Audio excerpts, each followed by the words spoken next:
Any questions from last week on pranayama?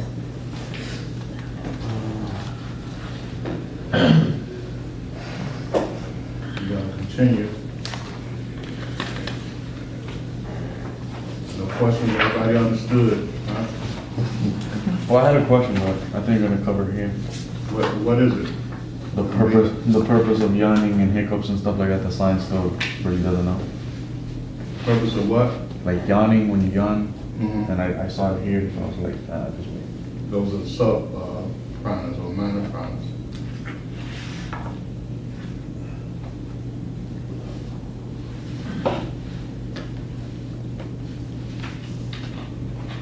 Okay. So there's no other question?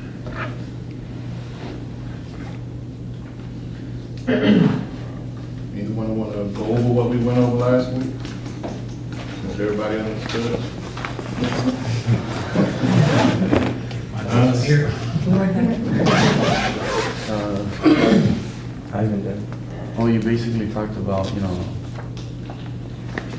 what pranayama induces when the flow of the energies, how we use pranayama to learn to control the subtle energies within our bodies and the astral and mental bodies.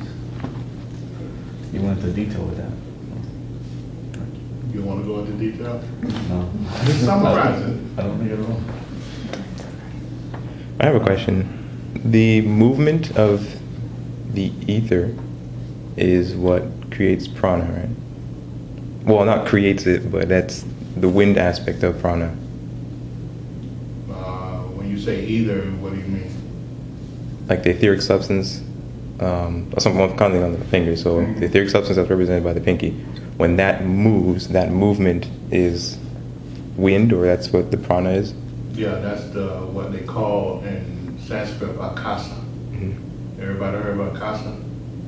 Akasa is etheric sound, which is the carrying agent for prana universal, on a universal level. So it's etheric sound. So if you remember the model, Shiva, Shakti. Shiva speak, and the first word is vak, or it's called vak, which is nata, the release of nata, which is nata shati, Mm-hmm. and from the nata comes shati. Well, that there's a wave of akasa, which is etheric sound or nata, and that's the thing that moves prana. That's the thing. That's one of the great secrets. A lot of people don't realize that. It is the aspect of sound, because sound is subtle thought. The first movement of sound is will. And that's your thought, and your thought is the thing that actually moves the prana. Which some people call the parasound. And the parasound is a sound that's it has all potential, and then it moves forward. It moves the will forward, and then you go into another phase of the sound. Well, kasa is the carrying agent for prana. Mm-hmm. In fact, when you look up into the sky in the daytime, it's said that you see blue in the background. The blue background is actually the effect of the akasa being radiated from the sun, and it blankets the earth, and it has a blue tint to it. Mm-hmm. And that's what allowed all the other rays of the sun to enter the earth, because it carries the sun, it carries the energies from the sun and all the other planets to the earth. So it has nothing to do with the ocean like science is? The science says the ocean, the reflection, and causes like the blue look. In fact, the ocean is only there because of Akasa, because it is the sound waves that help move the ocean, move the energy of the ocean, So a kasa is etheric sound, you know, and that's the carrying agent for all prana. All prana is wrapped up in a kasa. You know, in fact, all forms and shapes is a kasa. You know, so a kasa and prana is really one and the same. A kasa is a more cosmic level of prana, and then when we speak of prana, we speak of the prana that circulates through our body. A kasa is the prana that pervades all the universe. Although all prana pervades the universe, but we break it up so that we can actually understand it. You know, we actually break it up so that we can actually understand it. So prana in the body, we speak of prana in the body in order to break it up from a kasa. But all of it is one. Just like you have, when we say Shiva, right? Then we say Nata. Nata is actually Shakti, but we describe it as Nata in order to give meaning and understanding to it. And Nata is this supreme sound that came from God when God first spoke the word. So you have God, you know, God spoke the word and then creation came about, right? Was this Nata Shakti power that was released, and then Shakti began to modify itself. And in modifying itself, this ether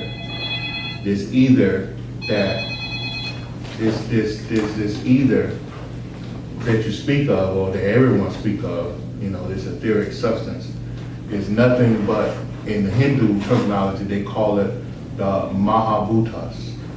Everybody heard me speak about the Mahabhutas. The Mahabhutas is actually a kasa. It's actually the 5 cosmic pranas, right? But of course we use Sanskrit terminology to actually describe it. So that's what that is.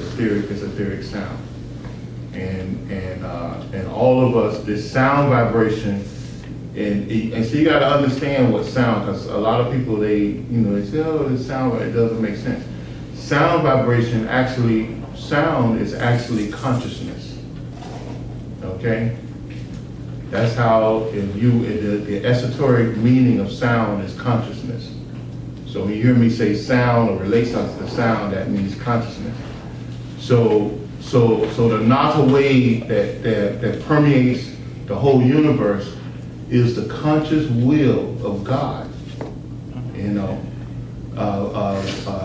breathing through everything in a sense. So that's how, in those experiments, when they expose sand to sound vibrations, it takes form. It takes form, yeah. Oh, okay. Yeah, and they've been doing that. Do you know how long they've been doing that? No idea. They've been doing that. I read experiments of them doing that as far back as the 1800s. They realized that. They had this special sand that they found that responds to sound. And when they made certain sounds, the sand would line up in a certain shape. In fact, when they chanted the AUM mantra, the sand would make a circle. So they've been doing that for over a century or so. They realized that sound, but of course, the mystics realized that thousands of years ago, because it's written down in the Sutras of Patanjali, it's written down in the Upanishad, it's written down in all the sacred books, even even in the Old Testament, it's written down. So I mean, this it's written down in so many ancient books. Sound is actually consciousness. Everything vibrates a particular sound vibration, and that sound vibration is their level of consciousness. And you can see that. You can actually see that in everything anyway. You can actually see that in everything anyway. You can see that when you meet a person, when you meet a person, you listen to their, listen to how they speak to find out where they came from. Then you listen to see how they form their words to see what level of education they have.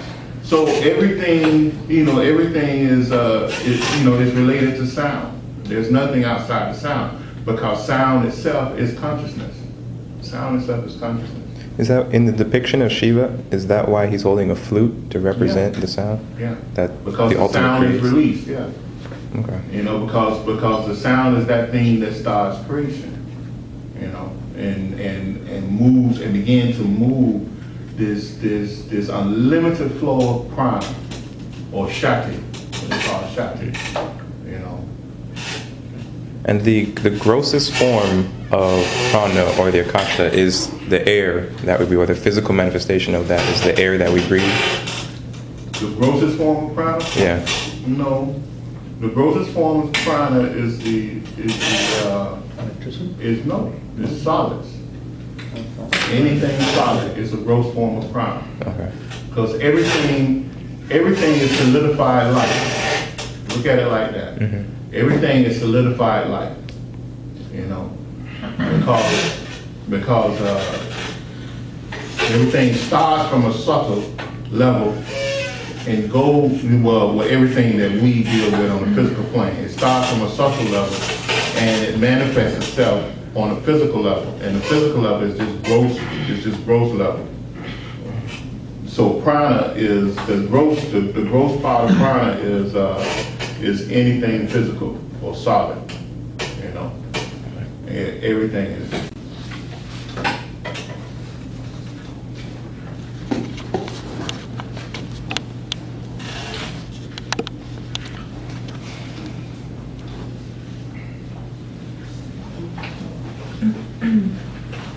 So today we're going to kind of continue with last week and talk about the seat of prana.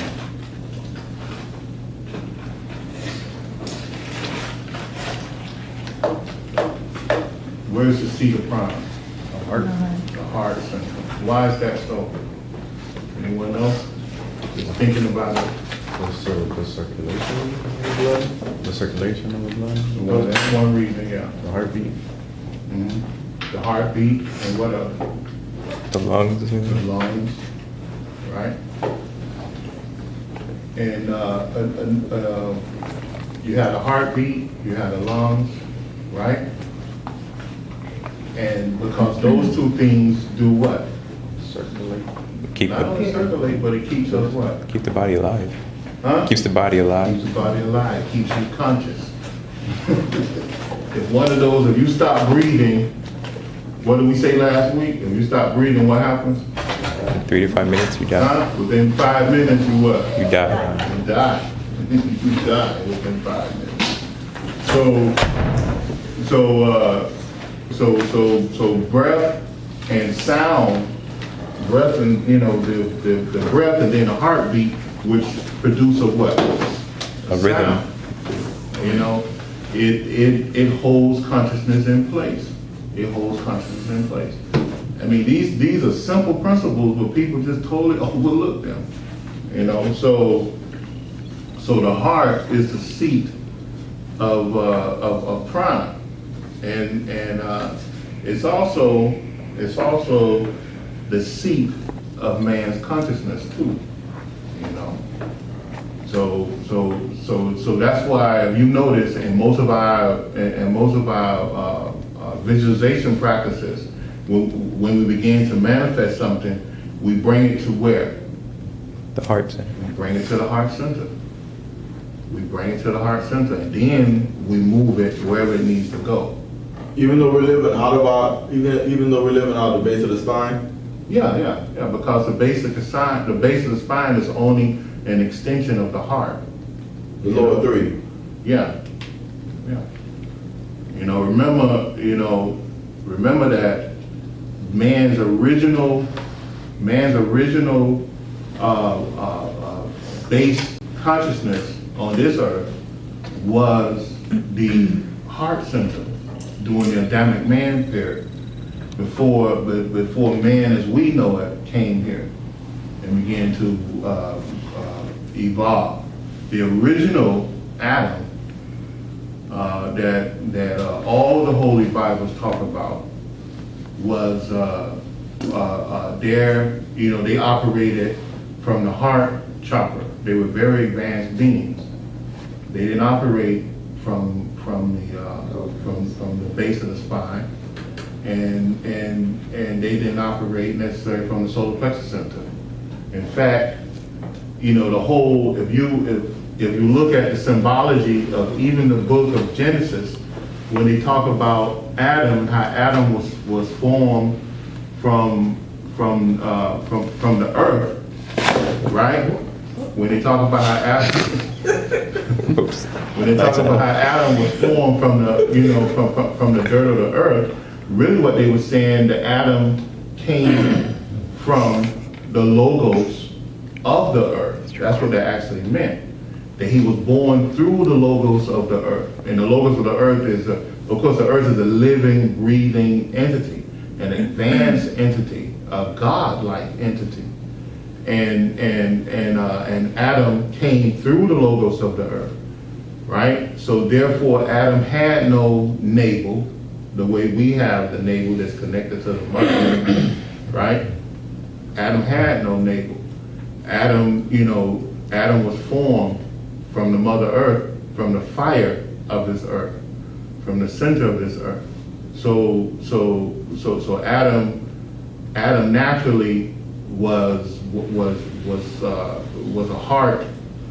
His consciousness was in the seat of his heart. The same way our consciousness is at the seat of our heart too. Even though we have the three lower chakras, we only have the three lower chakras because we're caught up in our own passion and our own illusion, So that's the only reason why we're there, yeah.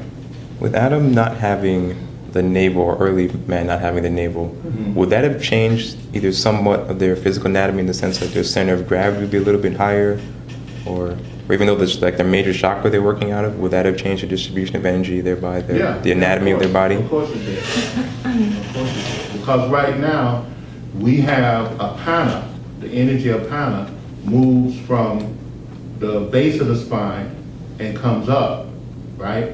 And prana comes down to mix with a prana, right? Mm-hmm. The whole goal of pranayama is to take the prana energy and mix it with prana and lodge it in the head. That's the whole goal of pranayama. Is to lodge the prana, is to take the mixture of the two and bring it up in the head.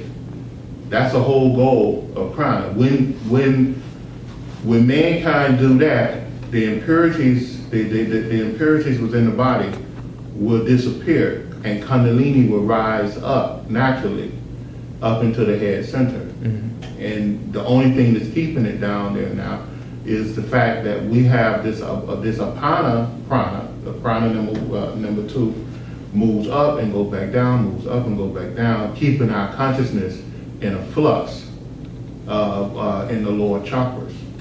See? Yeah. Okay, so if you look at the planet, right? The Earth of the planet is one, and despite like all the variety of plant and animal life, each one of the physical differences is just a manifestation of the different aspects of the one logos for this planet, right? In a sense, yeah. So now the Adamic man, in a sense, will probably be one of the highest forms of that expression for the logos, right? The original Adamic man, correct? The original Adamic man, yeah. Okay, so now if his consciousness was centered in the heart center and he had no navel, probably didn't have who knows what his reproductive anatomy looked like.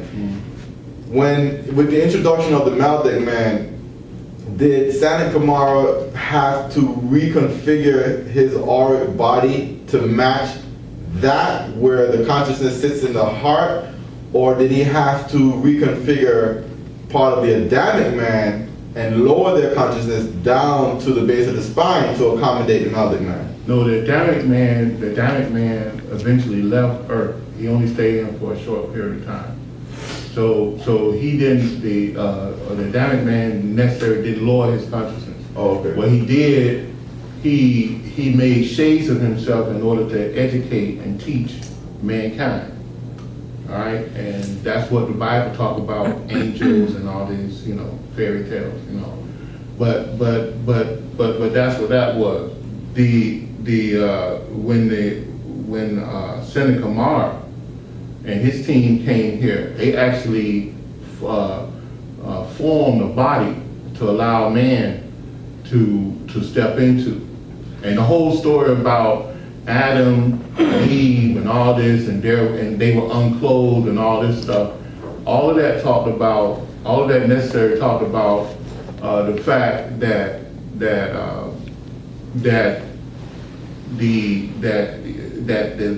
because there was like 4 or 5 Adams. Mm-hmm. It actually talked about mankind coming here and not having a body, a physical body to live on the physical realm. Right, he not having a physical body to accommodate his auric body. Yeah, because he came here and he lived on the astral realms for a long time, for hundreds of thousands of years. Until the physical body could be built for him. Until the physical body can be built for him. So then when he clothed himself and he was taken out of the Garden of Eden, the Garden of Eden was actually, when he left the Garden of Eden, he actually landed here on the physical plane. and he had this gross physical body that he didn't have control over. He couldn't fly through the air. He couldn't, he was bound by gravitation and all this. See, the original Adam was not bound by all of that. So then that means the first Adam, in this case, with the first Adam being vacated, the second Adam is actually the Lemurian man. That man, the first of the Meldic man to be physically incarnated, they never had their consciousness in the heart center. That body had to be. What, the Lemurian man? Yeah. No, his in the sex center, right? It was in the base of the spine. Base of the spine. Okay. Yeah. It was in the base of the spine. Their whole auric configuration was totally different. Okay. And that's the only way this physical plane comes, because when lowering the consciousness, even the physical plane had to be changed. Right. And that's one of the great, that's one of the reasons for Seneca Mara consciousness in 7 different bodies. 4 of those bodies was on the physical plane, and that's one of the reasons why. When you read the whole allegories, all this stuff is not meant to be taken literal, but when you dissect it, that's what that's what they're talking about. So it's not like he just came to build a body for man. I mean, with the help of the logos, and whatever else. He had to use all the energy around him. And change the makeup of the planet. Yeah. To an extent. And he had to abide by the laws of God. So he had to use all all the energy around him, or all the beings that radiated the energy around him, had to agree for the manipulation of that particular energy. The whole thing, Jesus said, as you sow, so shall you reap. Buddha said action and reaction is opposite and equal. That's the law. Those things had to be, it was opposite, but they had to be equal. Everyone had to fall in pursuit, they had to fall into the law. So that was that was the whole thing about that. All of it is talking about energy and how the energy was formulated. So one of the things I want to go over today, is there any questions about those things? Well, so the level at which the level of the chakra which your consciousness works at, mm-hmm. That's the level of mastery you have over the prana. Like, say, if my consciousness is at the base of the spine, mm-hmm. Then I'm controlling that level of prana. Most man consciousness operate from the base and the sex chakra. Mm-hmm. And it's evident when we look at all the things around us. when we look at all the things around us,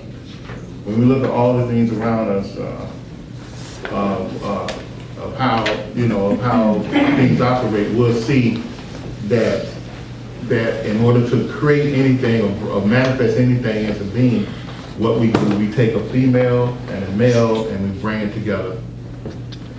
So that's where our consciousness operates from. Okay. So of course, wherever your consciousness operate, that's where you will the things around you will resemble that. When we begin to speak things into being, then we know we're operating from a different level. When we begin to radiate prana from ourselves and manifest things, then we know we're working at a different level. So that's the difference. That's the difference. It's just like if you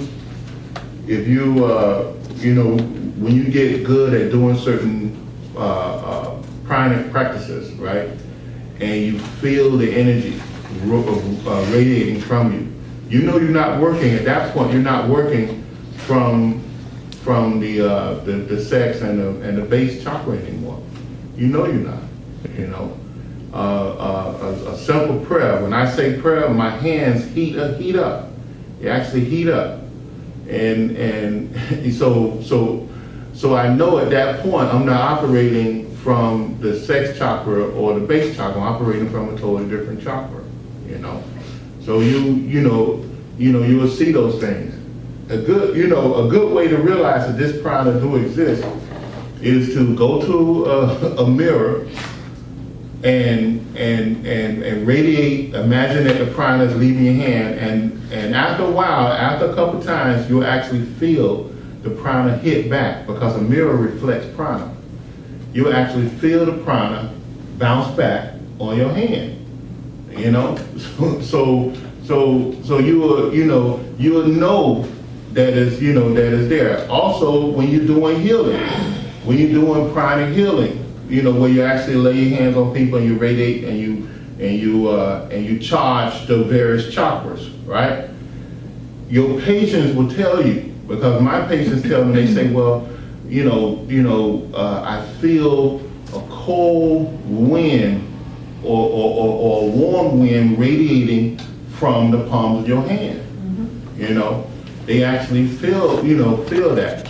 So and even when I tell the prana to like I may radiate a cloudy type cool prana.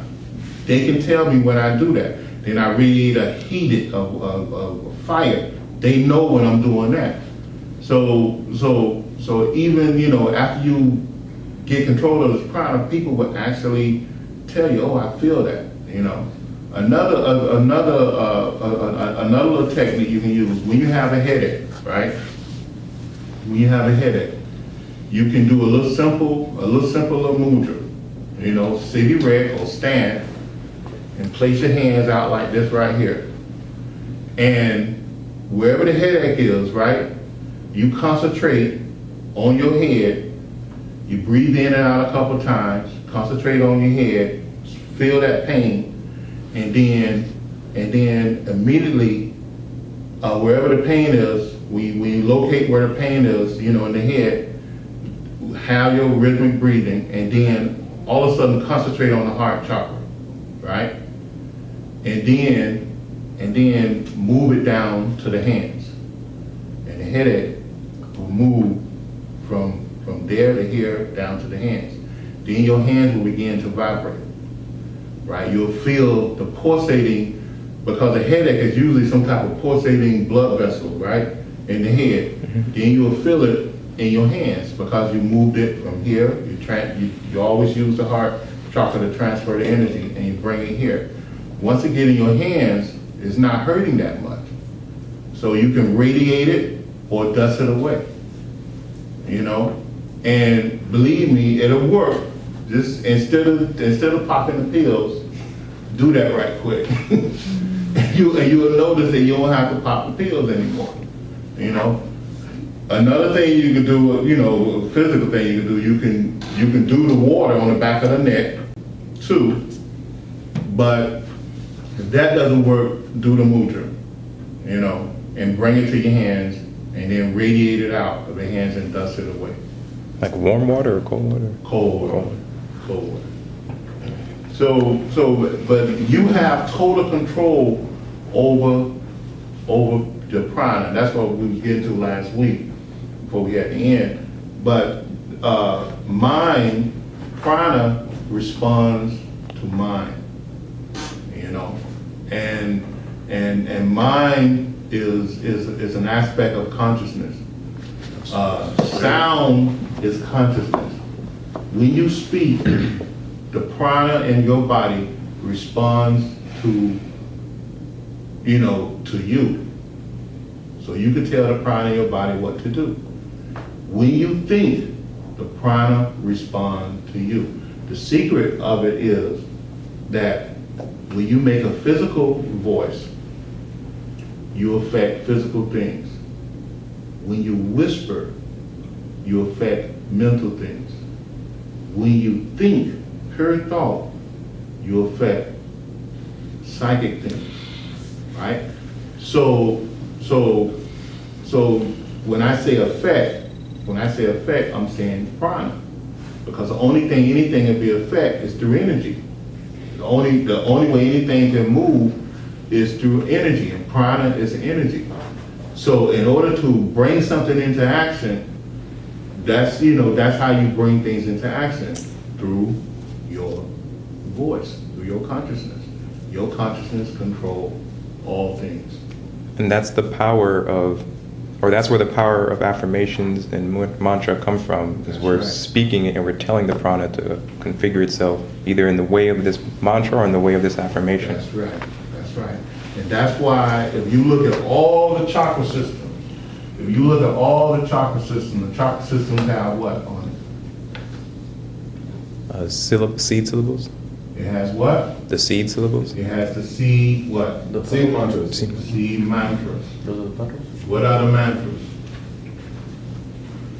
The mantras are what? Lam, Ram. They are, no, we don't need to say it, because you don't understand it. The Sanskrit letters. They are the Sanskrit letters. So the alphabet. The vowels. Right?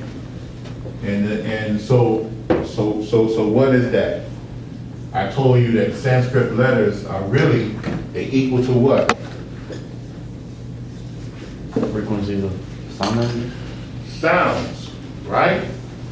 Right? Yeah. So what is sound? Right. What sounds equal to? Consciousness. Consciousness. So what are the seed mantras? Consciousness. Levels of consciousness? Levels of consciousness. The seed mantras are levels of consciousness. See how simple that is?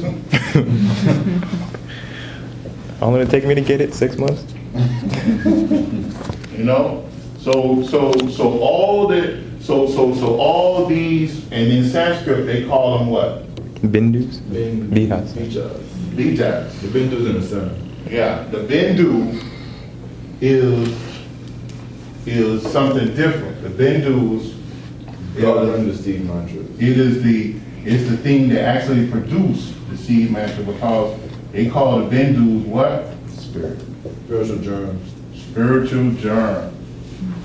Right? Because why? Because the soul actually operates At that level. at that level. Okay? So, and the soul uses this as vehicles of consciousness. All right? So that's why sound is consciousness. And that's why mantras are so important. And all the letters, you have 50 letters that appear on the chakras. And those 50 letters make up the Sanskrit language. And the Sanskrit language is said to be the original language on earth. And why? Because the soul spoke the word. See, God spoke the word, right? And creation came about. The spirit, which is the spark of God within you, spoke the word, and the soul was manifested. Then the soul spoke the word and manifested a vehicle of consciousness to express itself inside of creation. And those are the chakras. And those are the chakras. Those are the seed makers. So that's, you know, that's what all that means. Yeah. So would you say that when you know, with the practices, once you take control of your breath and the mantras, you're taking control of your own consciousness? You're taking control of Once, your own consciousness. once you are able to take control of your own consciousness, you are able to control the pranas, which come from soul, and it works its way back. What comes? The pranas come from where? Where the pranas come from? Central sun. Huh? The central sun. Not only the central sun, but the central sun receives the pranas from where? The universe. The galaxy, Huh? the universe. From the absolute. God. Okay. God. Don't be afraid to say it. Because God do exist. You won't be here if God didn't. You know. So the God, or in the Sanskrit terminology, you can use any word you want. Shiva, right? You call it the absolute, God, Brahma, whatever. All prana came from here. Because when God spoke the word, essentially what happened was this thing called Shakti manifest itself. But how did this Shakti manifest itself? It manifests itself through this thing called what? Nata. And Nata is absolute sound. All right? Mm-hmm. So Nata, or sound, or absolute sound, was a conduit to manifest Shakti. So all yoga is about synchronizing these seed mantras. You know, and that's why they say yoga is union with God. Because the soul is the vehicle of the spirit, which is the divine spark of God, right? And the spirit is an aspect of God itself. It never left the unmanifested, you know, all awareness level of God. It never left that position. You know, so that's why all yoga itself means union with God. It means it's just different roles or pathways to get there. All right? So everybody get that? So another question, like in relation to like the anatomy, physical anatomy aspect, say the soul creates the chakras and it uses the chakras as a vehicle of The soul expression. doesn't create the chakras. Manifests or uses the chakras as a vehicle of expression for its consciousness. And then the chakras use the body, or the bodies, like the physical, the astral, and auric bodies, as a way to gain experience. We have, say like, that's why I keep asking about the chakras of the legs, when I'm trying to put it together. In the feet, the level of the rocks and the minerals, the legs, the level of animal species. But with the rocks, we have many different species of rocks, and in the animals, we have many different species of animals. But when it gets to the human, we have one human species with what has many variations, but it's just one species. Why are them? I guess the question is, why are there so many animal species? Why are there so many rock species? But there's only, or in form-wise, why are there so many different forms for the expression of consciousness in animals, but one form for expression in humans? Involution versus evolution. And not only that, you think you have one form of human. That's Okay. You think you do. You know, it may seem like that, but it's not necessarily so. For the fact that everyone's mind is totally different. Everyone sees things from a different level. You know, so when we reach the Muladhara chakra? Muladhara, right? chakra, right? Which is what? The base of this. It's an animal's crown, it's our base. Yeah. See, although we classify this as the physical level in us, right? Right. Is actually where we enter the mental realms. Because that's where self-awareness begins for an animal. We enter the mental realms, which is called self-consciousness. So now our differences is closed. You know? When you say closed, you mean hidden? Yeah, it's hidden. You know, in the Greek philosophy, you know, you ever heard, I forget the word. Anyway, they were saying all these different masses. You know, you can have one individual, but they may have 100 masses or 100 different personalities, or 100. So that's us. So we really, this is the level of self-consciousness. Before this, we were instinctive. We were like living in a subconscious state. So primarily, if we were a tiger, you know, if we wore the body of a tiger, we did those things that a tiger did, you know? So what you're saying is that if our physical body allowed for the expression of our mental makeup, we'll have different physical human beings on this planet. Yeah. But everything is synchronized when you get to, because everything flows according to consciousness.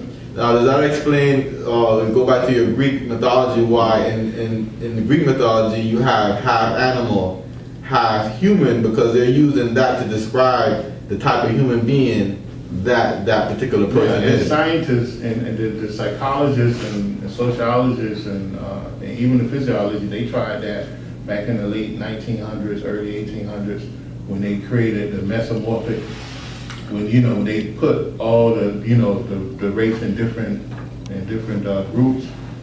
You know, you had the endo, the mesomorphic, you heard of those things, Yeah. right? So that's what they were trying to do, because they noticed that people that had those type of body types, you know, they lean towards this way, and people that had this type of body type lean towards that way. You know, but really, you know, you always find that 1 in 1,000 or 1 in 10,000 or 1 in a million that, you know, it didn't matter what type of body type they had. It was their will that drove them to achieve whatever they wanted to achieve, and that's the difference between, you know, man and an animal, because man has self-consciousness. He has the ability to muster up this will to do whatever he wants to do, you know, and that's the difference, you know. So could we say that a chimpanzee would be at is operating at a different consciousness level than, say, a toad, or? Yeah. Of course it is. Even though it don't have self-awareness, it's still operating at a totally different level. But a toad will eventually reach the level of a chimpanzee, then? Yeah. Okay.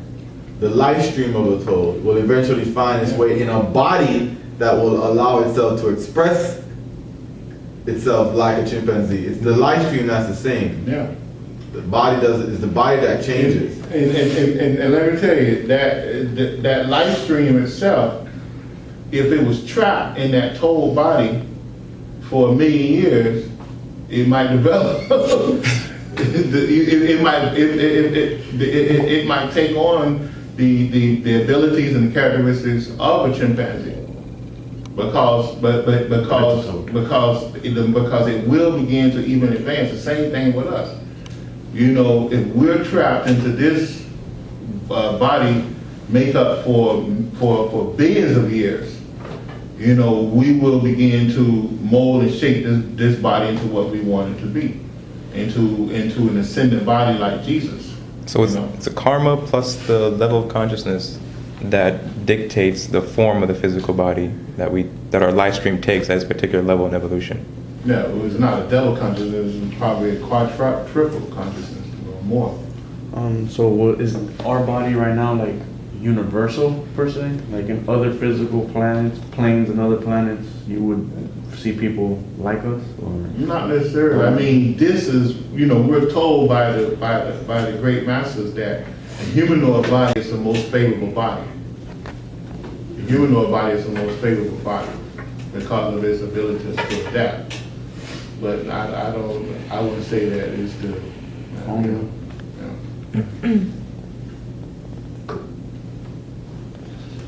All right. Mm-hmm. So,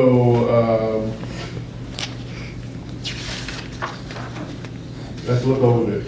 Okay, so what I was saying, the seat of prana is the heart center, and the heart center is the center that begins that actually brings about meaning to prana, and allows prana to be manifested on either the subtle realms or the subtle mental realms, the astral realms, or the physical realm. Okay, and one of the chief reasons for pranayama, like I told you, was to do what? Anyone remember? Control of Prana and Prana. Yeah. To take bring it up to the head center. to take this prana and apana energy and manifest it in the head centers, because that's the thing that brings about the flow, that allows the flow of kundalini to rise unobstructed, without obstruction. Okay. Here also I gave you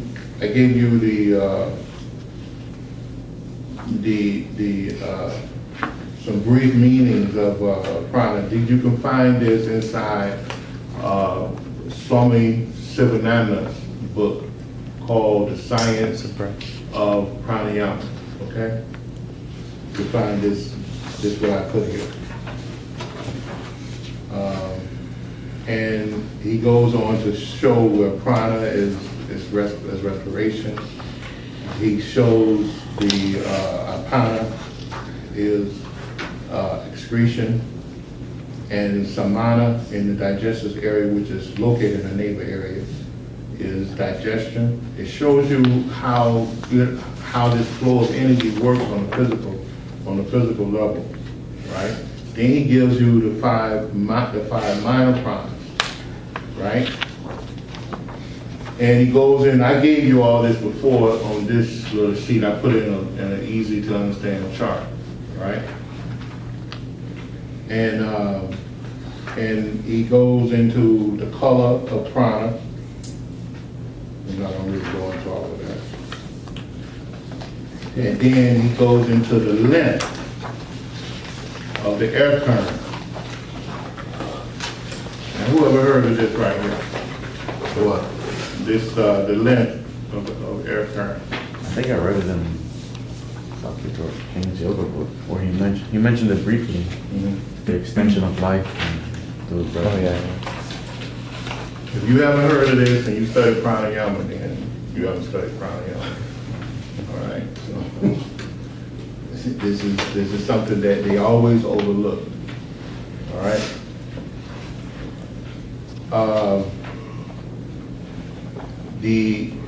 It talks about and he could have put it much more simpler than this. Does digits mean count? That's a count, yeah.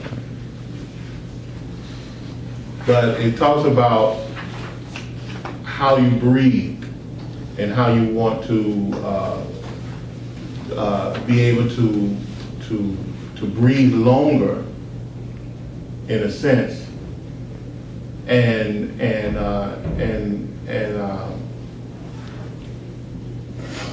I would really take shorter breaths in life. In other words, You mean less breath? yeah. Less. I mean less breath in life. Let's say if you start off in life and you have a total, comically to say, you have a total of 20 million breaths before you exit this world, right? Now, karmically, that's all you're given. The karmic pressures that you built for yourself before entering this physical world, you only had 20 million breaths to take, and then you die, right? So pranayama is to say, okay, that's not necessarily a timetable.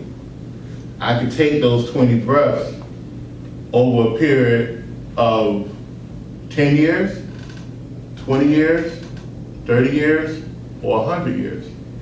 See? It's the way you breathe and the activities that you indulge in that will actually either lengthen your life or shorten your life. So the longer the frequency, like the total length of the breath, that means the shorter, the less individual breaths you're going to make, the more you can extend your life. In a sense. Yeah. You see that in the animal kingdom though, like a mosquito got 1 million heartbeats a minute. They live for like 2 days versus an elephant with 25. They live, they can outlive us, Yeah, an elephant heart beats about 25 times per minute, So, and then it's just, like a mosquito or a mouse. A mouse heartbeat, hundreds of times per minute. So it just shows you that now this is so pranayama allows you, by practicing pranayama, and you're supposed to practice pranayama morning, noon, and evening at sunset. And it's to train the body to slow down and breathe, longer breaths, to increase your lifespan and to increase your consciousness.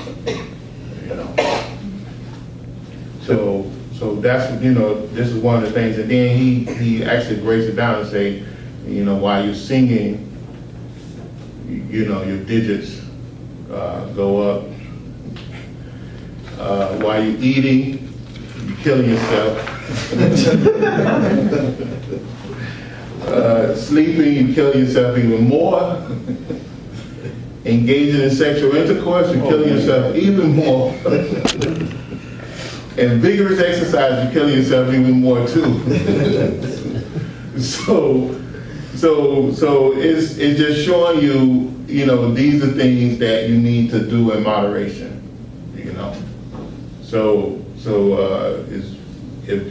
That's this whole science behind it. What is the body of value? It says this body of value. It's air. That's air.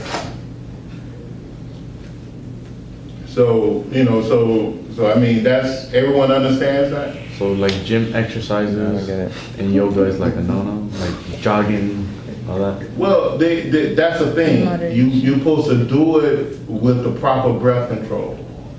And that's what, if you notice a good athlete, when they exercise, they also work on their breath as well. Mm-hmm. And a good coach teach them that, so that they don't burn themselves out. Matter of fact, when you're jogging, the only way for you to extend your run is to breathe long and deeply from your gut. Yeah, from your breathe gut. From your chest, you'll blow, Yeah, and some of them teach you to out of your mouth. Yeah, and not the nose. Yeah. So the right coach would teach you that. Some of the best athletes in the world, they have the right coach. Mm-hmm. It's not necessarily the athlete's ability, it's the coach's ability to teach the athlete how to sustain themselves. And eventually when you run and jogging, your heart rate decreases. Yeah. And your breath, the amount of time you breathe goes down as well. You take longer breaths. Because a good athlete heart beats 59 to 60 times a minute. Versus the regular person, heart beat 72 to 80. But a good athlete, their heartbeat is lower. So that's one thing that yoga teaches you. And there's all different types of pranayama exercises. Pranayama exercises is they have a walking exercise for pranayama. You know, where you walk and breathe and chant the mantra, right? They have one where you walk real fast, breathe and chant the mantra. It's not all just sitting down, you know. I've seen that in Zen Buddhism. You know, so I mean, that's something, you know, that, I mean, we, you know, as a child, my father used to make us do, walk, chant the mantra and breathe, you know, and it's an exercise, and you retain your breath, and in fact, while you're doing it, you retain your breath 4 times. You know, if you breathe in, if I breathe in with a count of mantra 6 times, then I need to hold my breath 24 times for the count of mantra. While you walking? While I'm walking, you know. That's like swimming though.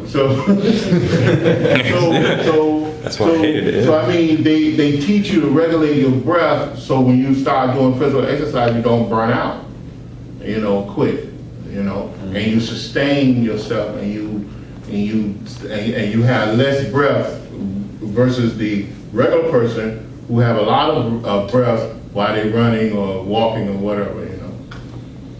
So that's the big, you know, that's the difference. So like 30 digits means like 30 breaths per minute. Is that what it means? No, that's just a count. That's just a count. And the inches is the length that you. The length of the exhale and the inhale? Yeah, that you're trying to pull in the air from away from you. That's why I say they could have put it better than this, because they said, I can't remember, there's behind everyone there's 20 cubics of air that you need in order to breathe regular during the daytime. If we were to take have a block around you, you need at least 20 cubic feet of 20 cubics space of air in order to breathe For one day? all day, yeah. So how is it more in sleeping than singing or eating? You ever see somebody sleep? You don't notice how fast they how fast their breath increases. Your breath increase. Doesn't it slow down like an REM sleep? Doesn't your breathing slow down? And Watch. You take a look at it. You'll They see. take shorter breath. They take shorter breath. okay. Record yourself.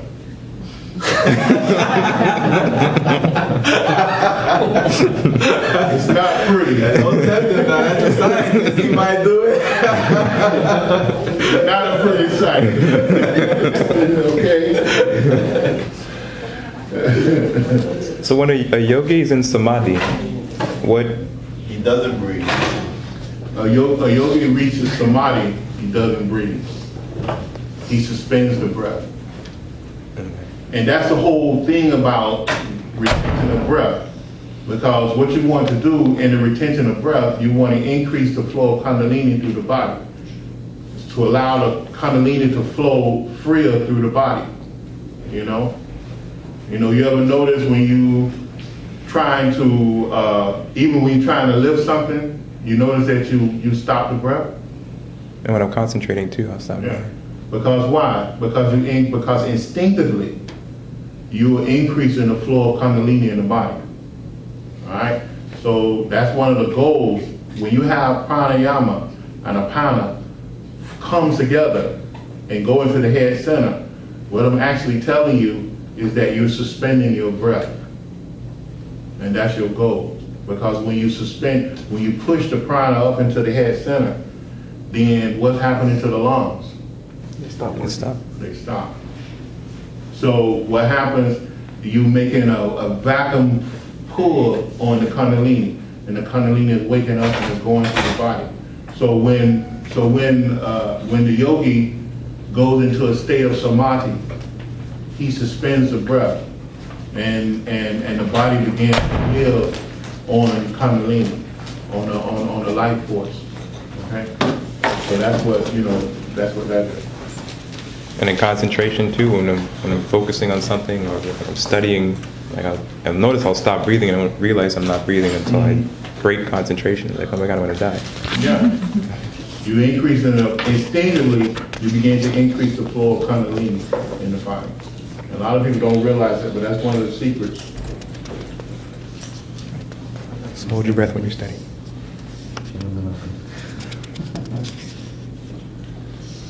And it happens on all levels, you know. But even someone constipated in the bathroom, you know, they stop breathing. They hold their breath, you know, in order to increase the flow of Kundalini. And it happens on the most basic level. So you know, be aware of what's going on with your body. That's why that happens. So what's, like I was gonna ask you before, what's the purpose of like yawns, for example? Like when you're yawning, why is your body instinctively making you yawn? To release energy, negative energy. Yeah. Yeah. So when you're tired, you're more susceptible to that release of negative energy? Well, when you're tired, your body began to use certain types of restored energy. And sometimes that stored energy might be a negative form of energy. So you yawn to excrete that. You know. So yawn is a form of excretion. Yeah. Yeah. The same way, you know, belching, all that, you know. You know, you're releasing those gases out of it's not only a physical gas, but it's a mental thing too.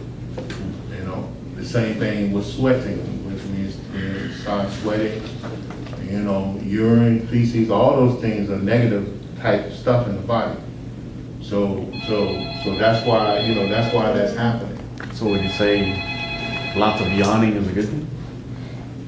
Well, it could be.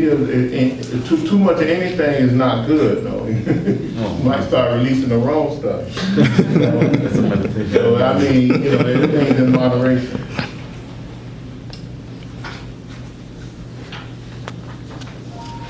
So here also, I give you a chart of the prana and try to, so you can correlate them. You'll see the physical. You see the subtle, the major prana, the color, the location in the body, the region, the function, and then the subtle, and then the minor prana. Isn't Vayana the element for Vayana air? Is the element for Vayana air? It's on the other chart. I don't know if it's air.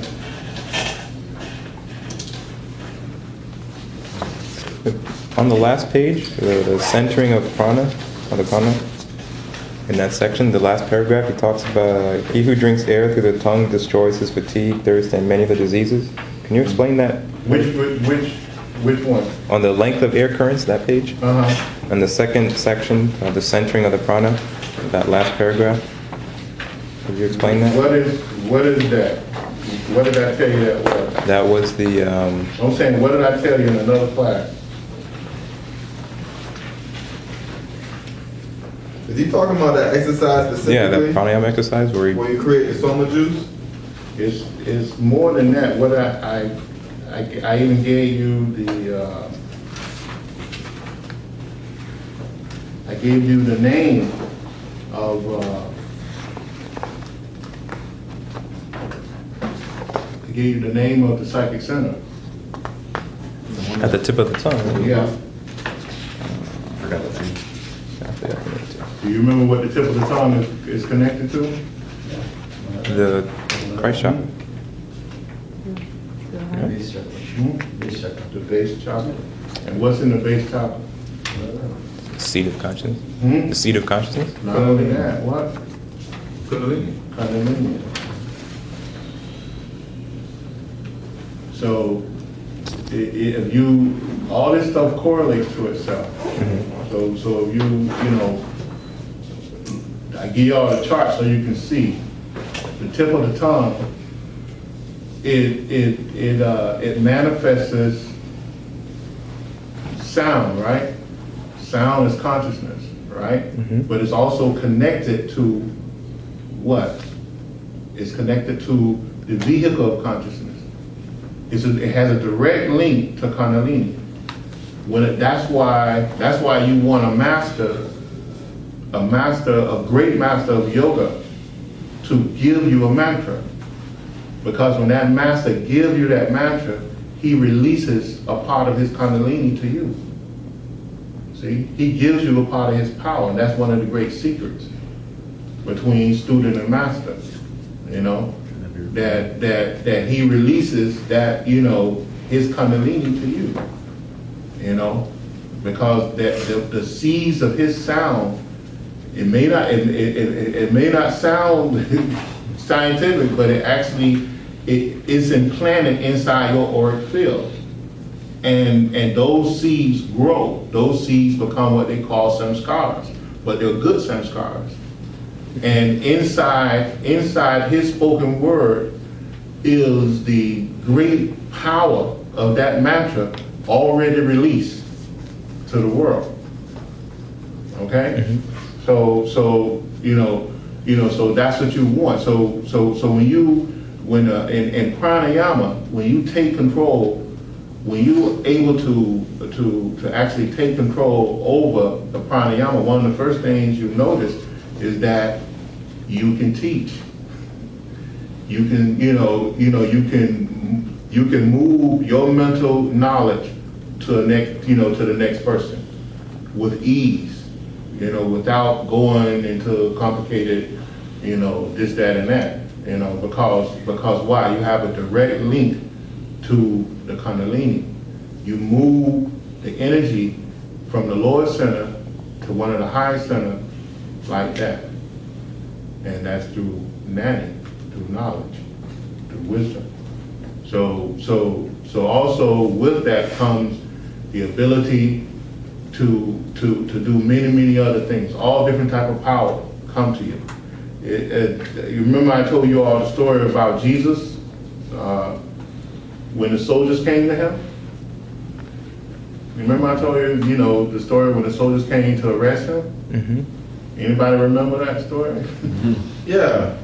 He said, they asked him, and he said, "It is I." Boom, and they dropped dead. They dropped dead. Every time he affirmed the I. Because why? Because Jesus was totally aware of who he was. He was totally aware of his soul and spirit aspect. So when he asked them, "Who dost thou seek?" and they said, "Jesus of Nazareth," and he said, "It is I being the soul, right? I am being the spirit." Mm-hmm. The release of the karmic pressure built up around them that they were coming to do harm to him. So then the powers that be could not allow them to carry out their action, so they fell dead. So that's why the only reason they could arrest him is because Judas kissed him and identified him? Yeah, it's not only that, but he allowed them to arrest him, because why? He raised him from the dead. And most people don't want to believe the story, but it's true. But it shows the great yogic level that Jesus was on. See, he raised him from the dead, and he said, "I ask you again, who dost thou seek?" And they said, "Jesus of Nazareth." They went to go again. He manipulated energies or karma to allow them to take him into custody. And so, but because he was a yogi, a master of Raja Yoga, and he was totally aware of his self, of who he was, the I. It's and it goes all the way back to even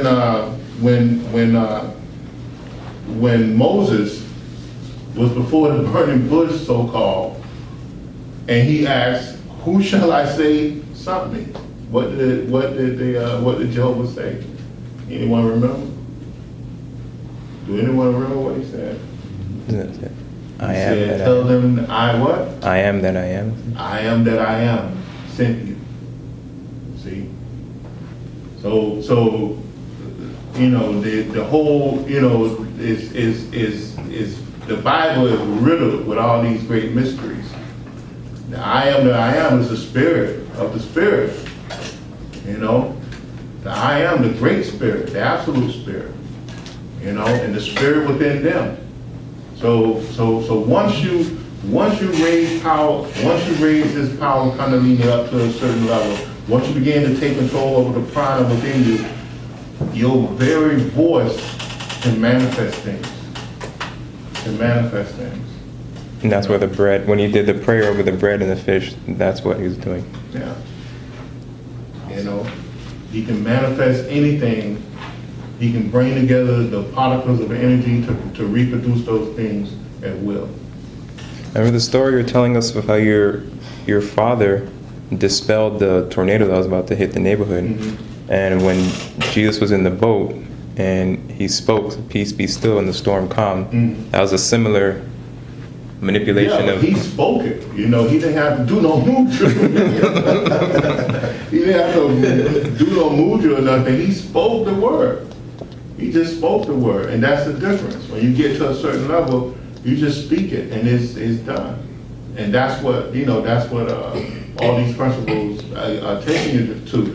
And that's why, you know, that's why when they get to a certain level, they refuse to use their power.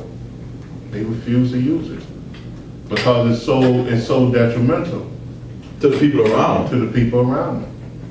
You know. And says, for him who drinks the air with his mouth during the 2 sanhayas, and the last 2 hours of the night within 3 months, the auspicious.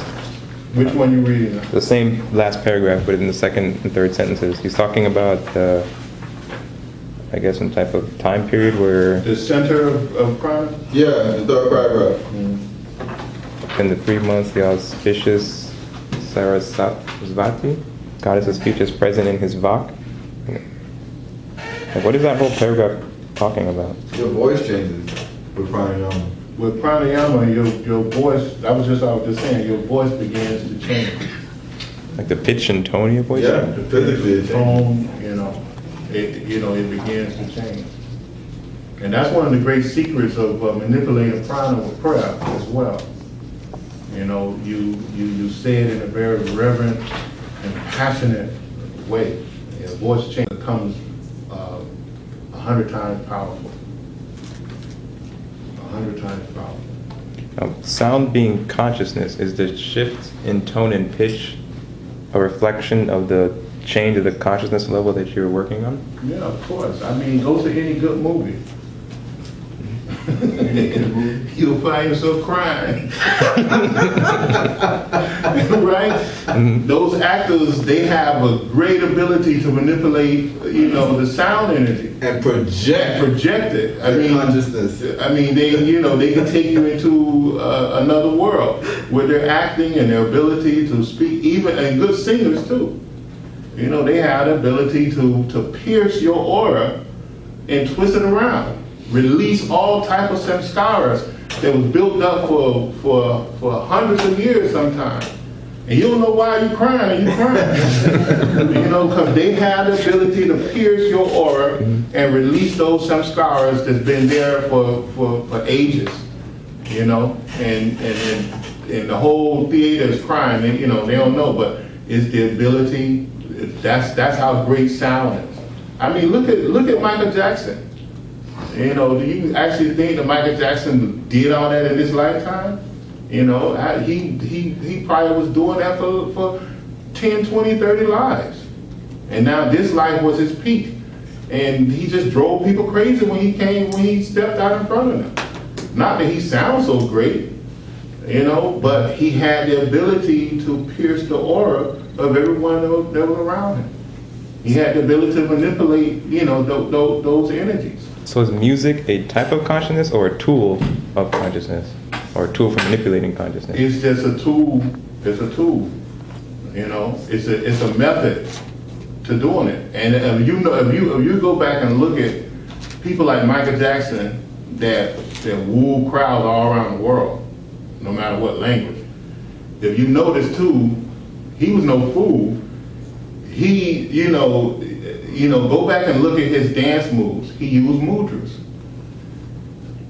Go back and look at some of his dance moves. Go back and just YouTube it. And you'll see him going like this and going like that. And you'll see him doing all type of mudras, with his dance, because he knew he had the movements, he knew he had the voice but he needed to project it a little bit more. So he went and studied under some yogi and started using the mudras. Really? to dance. Go back and look at it. Just YouTube it.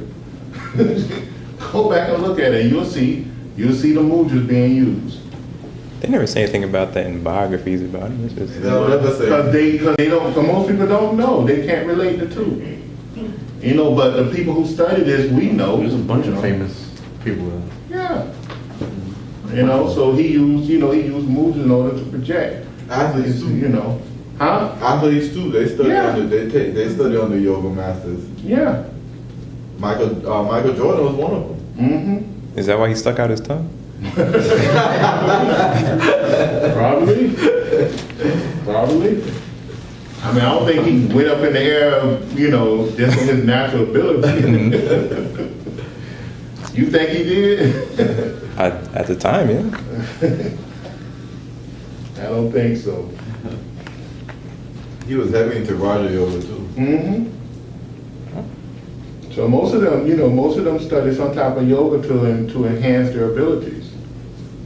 You know, so just go back and look at it. Just go back and look, and you'll see them using all the different mudras, and and you'll see it. And that's allowed. That's karmically allowed to use it to. I'm not saying it's coming to allow. I mean, the common pressure they place on themselves is, that's them and God. They're gonna have to deal with it. You should use things to help people, not to gain, Wealth and control, fame. personal wealth and all that. Yeah. So singers take on a karmic debt when they learn their craft, pretty much, because when you learn how to sing, they teach you pranayama exercises. They don't call it that, but now Yeah, that's what they're teaching you. Yeah. but it's pranayama exercises, and you can often feel the energy. That's why singers often get dizzy when they start doing the practice, because they're moving the energy up. So when they're doing that, which is now that you're explaining, it's pretty much to pierce someone else's That's what they're aura. doing. Yeah. So does that take on a karmic debt when they do Yes, that? of course. That's why most of them crazy. Action, reaction. If I tell you something that can harm you, right? And I project it out to you, you absorb that, then I'm gonna have a reaction from that. Right? Okay. So that's just the law. Look at everything. Action and reaction is opposite but is equal. And the equal is the law. So if I did some type of detrimental, action to you, then I'm gonna receive that back. It might be opposite, but it will be equal under the law. So, and that's the law of God, not the law of man. So of course, and they doing these things to actually, promote themselves or gain money or whatever, and some songs cause great misery around the world, You said some songs. Some songs, yeah. I'm gonna leave you, Lucille. Cause great misery around the world, So it's those things you get what you put out. So it depends on what you put out, of course. If you're a Yeah. positive musician and you just do it for uplifting purposes, then that's not. Yeah, because Michael Jackson's message is very different from Dr. Dre's message. Yeah. Of course. Michael Jackson still went through a lot of stuff. Yeah. So, but the thing about it, all sound is mantra. It's a form of mantra, and the power of mantra is what? What's Guaranteed. It's guaranteed. Because why? It's consciousness. So that's why it's so effective. So that's why you see singers, of course, they get rich real quick, they do this and do that, but also they have a lot of chaos in their life too, if they don't have a balanced life.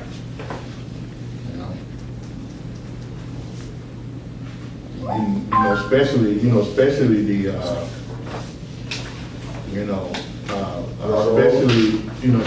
rap people, I mean, with all the crazy stuff they rap about. You know, I mean, you know, drama is constantly kept in their life, even when they don't want the drama. You know, I mean, you know, what's that, the little skinny one, the one that came from the suburbs. Kanye West. No, not Kid Kanye. Like The so one who many was of them. battling against 50 Cent at one time. Him and 50 Cent were going on. Oh, Ja Rule? Ja Rule, yeah. from Ja Rule, Suburbs. now he wasn't no gangster whatsoever, but he brought all that stuff into his life. You know, he didn't know nothing about being a gangster. You know, he wasn't from the hood, but he brought all that into his life by singing that crazy stuff. You know, promoting it.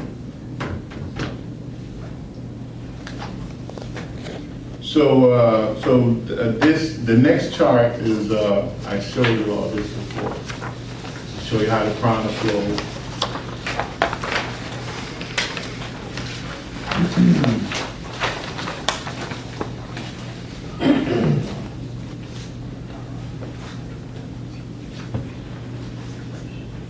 And it shows you the 5 pranas, how it flows through the body. And Brianna, that's water. Yeah, I looked it up. It's not air.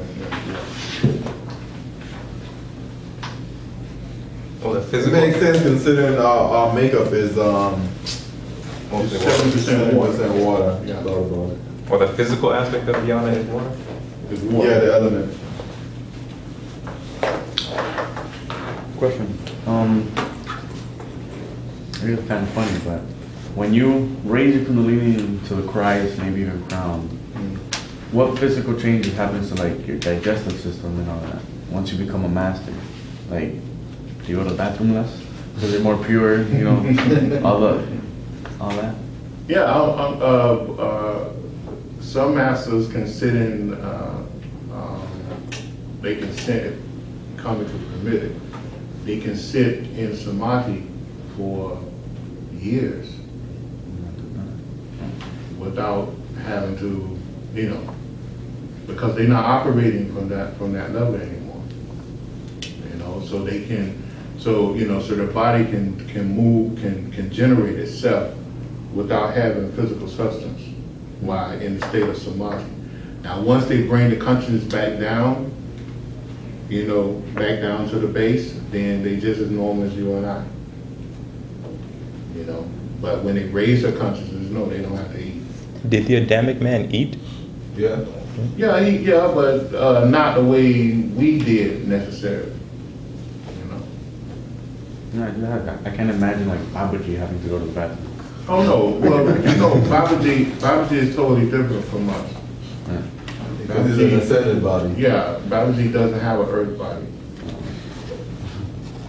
You know, Babaji is an arisen body.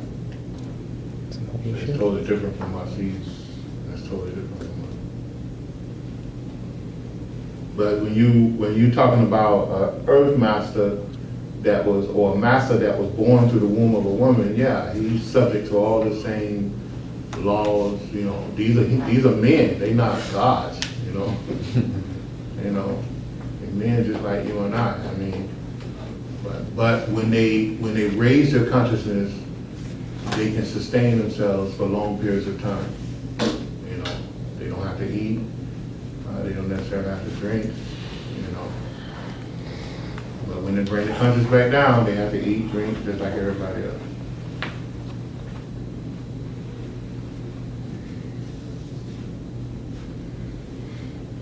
So, any other questions? I have a question. Mm-hmm. Speaking of the manipulation of prana and energies, you know how like in New Age culture nowadays, there's people who want to do Reiki on you and they balance your chakras and they read your auras. Is that all right to let somebody, a stranger, come into your life and move your energies and you don't even know what they're doing to you most of the time? If they don't know what they're doing, I won't be bothered with it. But you don't know if they know what they. So don't be bothered.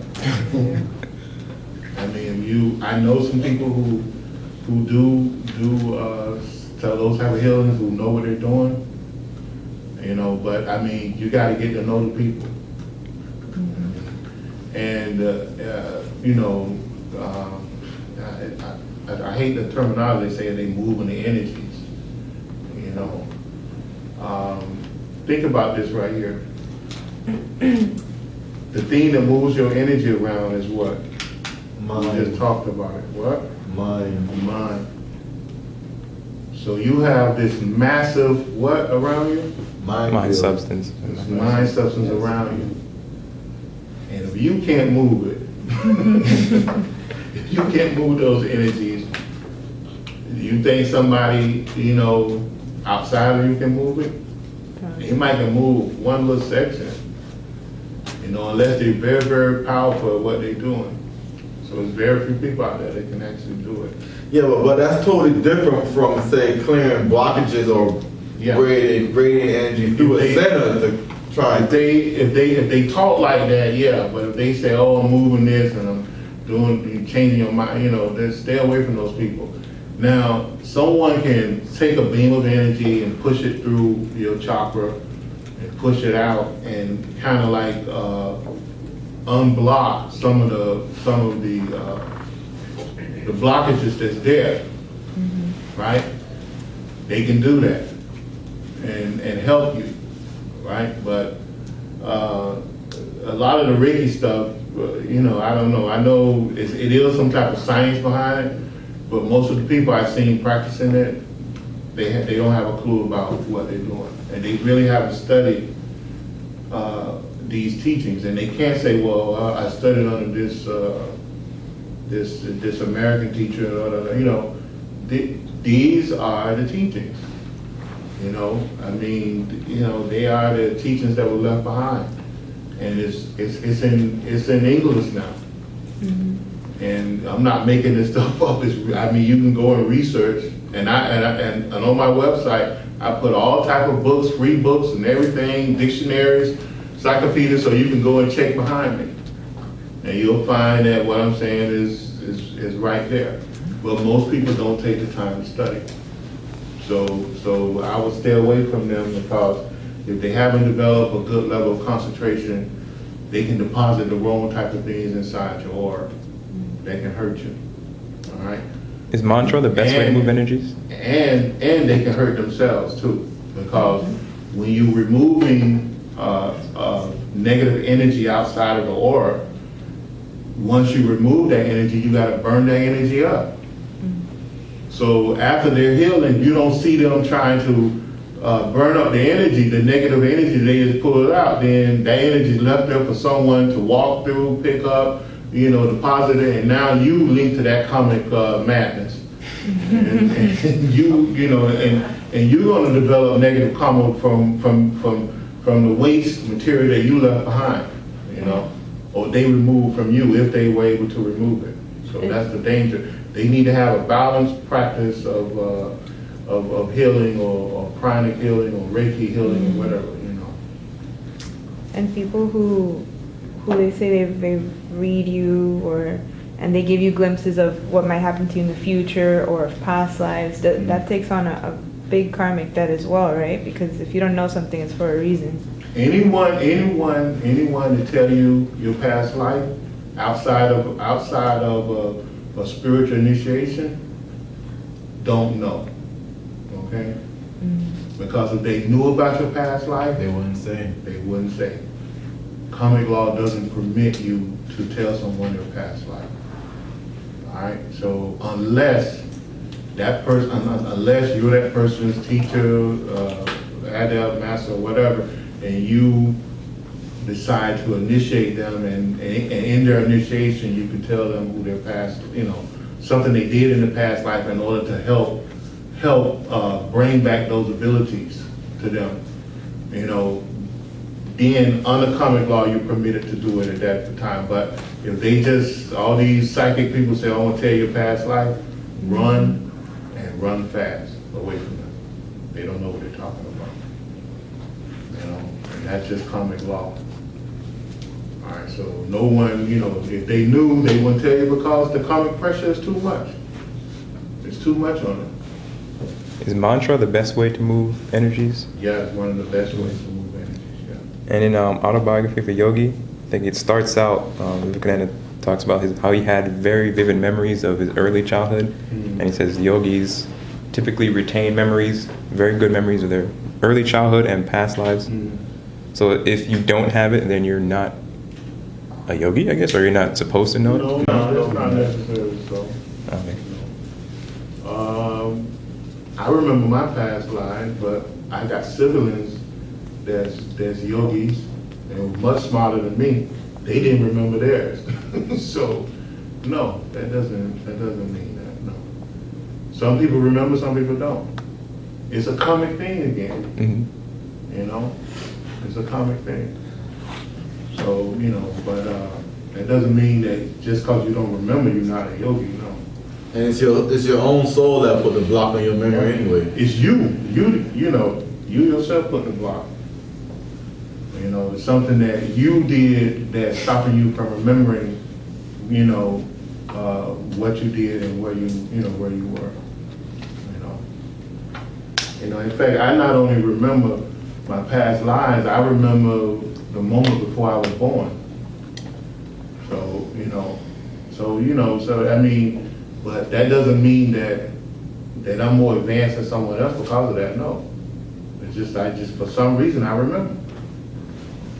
You know, so that's just it's no rank of advancement. No. All people that are tarot readers and stuff like that. That iffy. No, tarot reading is the tarot cards is a sacred thing. And it's very advanced. And very few people can do it. You know. But that's a good way of tarot reading and numerology is a good method to use. In fact, it helps develop your psychic ability. Yeah. Getting the reading? No, I'm saying you practicing that. Oh, you're practicing. Yeah, you practicing that. And then if you find someone who's good at it, you know, most likely, you know, that's a good psychic. You know, if they're not talking about past lives. You know, but yeah. You make a lot of money. Instead of somebody's past life. So yeah, so. All right, so when we're pushing the prana up to the head, it's all 5 of them, or is it just a particular prana that we're trying to move? Well, it depends. It depends on the time of the day, the time of the week, and all of that. It depends on what flow of prana is flowing. What's the primary flow of prana? Remember I told you that every 32 minutes. 32 minutes The sun Earth, releases. the sun releases a particular prana to Earth, right? And then that prana moves around the Earth for 3 hours or so. Well, you know, that's why when you're doing your pranayama, you do it at the same time, you know, every day, so that you can catch, you know, those pranas. In the East, in the Eastern schools, they teach you to do it morning, noon, and afternoon. That's, you know, well, at sunrise, the middle of the day, and sunset. And by then, during the course of that week, you would radiate prana, apana, samana, udana, and vayana throughout your system. And that's why you do it like that. Until you get to the point where you can, do these practices for 3 hours and 30-some minutes or something like that. 32 minutes or something like that. You know, and then when you can, because you want to build yourself up to be able to set for that long, to do it and take in all 5 major pranas. If you set for 3 hours and something, you take in all 5 major pranas. And then you want to do it to the point where you get to the level where you can go into a state of samadhi for 3 hours and something, and then once you can do that, then you can get into the real mystic schools, you know, the real teachings, you know, because then the masters will unlock the doors to you. So our bodies are constantly in this configuration 24 hours a day. Yeah. But during the time period, say one type of prana is being circulated and another one shifts. Primary, yeah. You know, one set of prana becomes the primary flow. Doing that, doing the revolution of the sun releasing the prana. So would it be better to, like, say the prana that controls digestion, would it be better to eat during that time period? Not necessarily, because the samana prana is in the body. Not necessarily. And all prana is in the body. Yeah. So that's not necessary. So, but I mean, I don't know if you should eat during that time. You should be digesting during that time. Trying to let the food digest during that time. I don't think I'll be eating during that time. But yeah, the prana, all the pranas are in the body. It's just that during certain times, during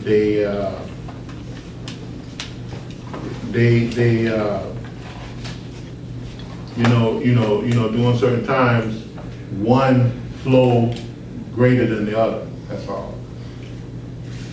That's all we do. So all 360 rays are being released, but at certain periods, more amplified than the others. Yeah. Okay. I have a question. When you said that energy that's removed from your aura needs to be burned, how is that done? Energy is moved from your Doing healing. You talking about doing spiritual healing? Yes. Let's say if there's a technique that you use where you take and you push the energy from one hand to the next through each chakra along the spine, right? And the energy that comes out here, right? What I want to do is when I get to the last chakra, I push that energy off, right? And I save it right here. Right? Then I go back to the patient, and I go on the other side and I push the energy from this hand to this through, so they'll have a positive or negative flow of energy from me to them to clear up the blockages. And I go on the other side of them and I push that energy through each chakra. Then I go back to the same spot and I dust that energy off, right? And I'm leaving it there. And then let's say they're, they having pain in their knee.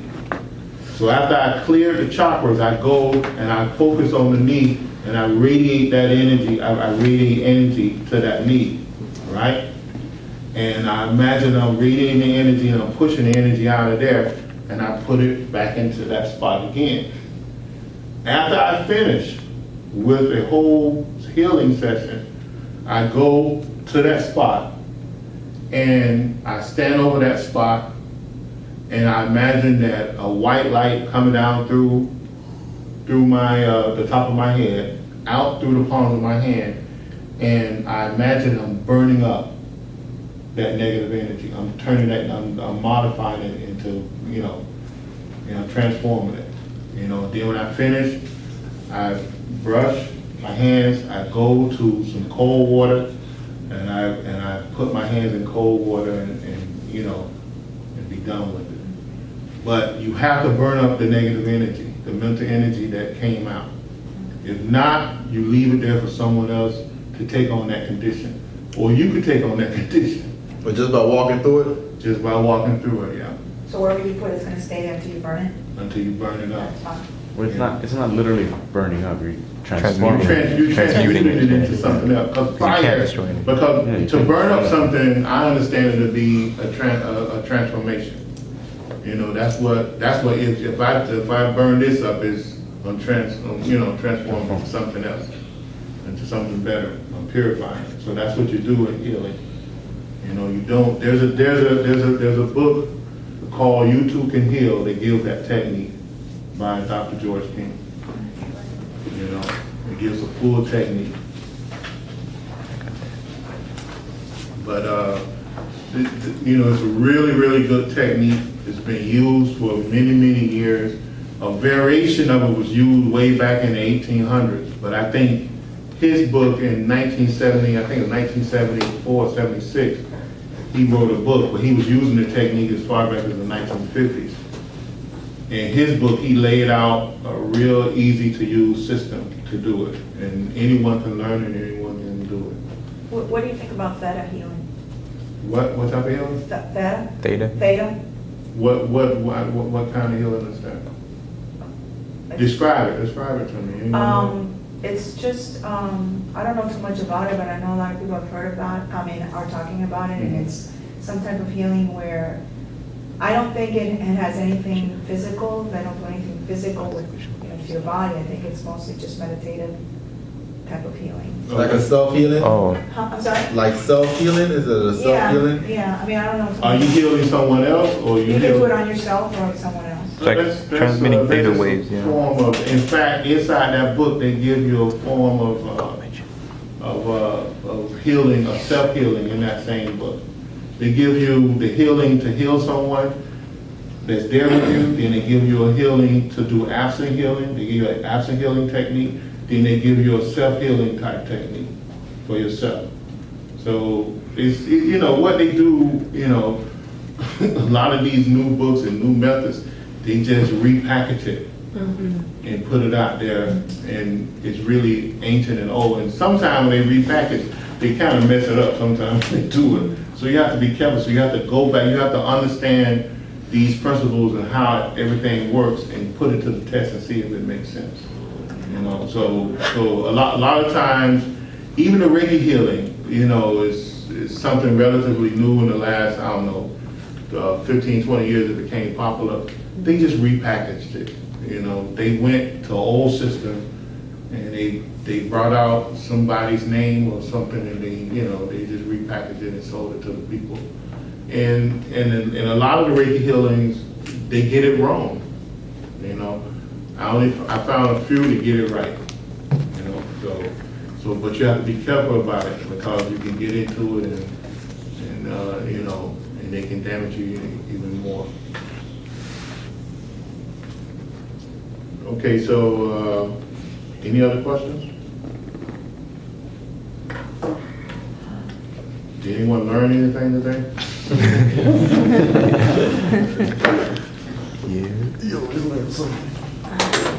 Singers take on karma. Okay, let's go ahead and She was a singer? Huh? She was a singer? Yeah.